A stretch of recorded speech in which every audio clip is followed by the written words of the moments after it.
देशात दिवसेंदिवस चोरीच्या घटना वाढतच चालल्या आहेत.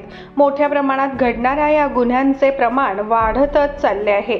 एकीकडे पोलीस प्रशासन आरोपींवर अंकुश लावण्याचा प्रयत्न करत असताना आरोपी नवनवीन पद्धतीने चोरी करत असल्याचे समोर येत आहे. त्यातच आता आणखी एक धक्कादायक घटना समोर आली आहे.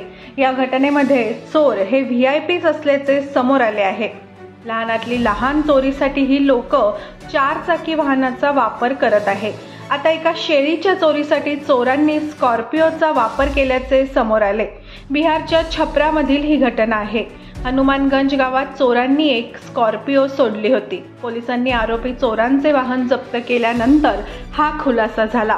पोलिसांनी स्कॉर्पिओ गाडी उघडून तपास केला असता त्यामधून 2 डझन शेळ्या व म्हशी जप्त केल्या.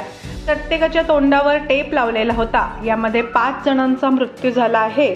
या घटनेमुळे पोलीसही आश्चर्यचकित झाले आहेत.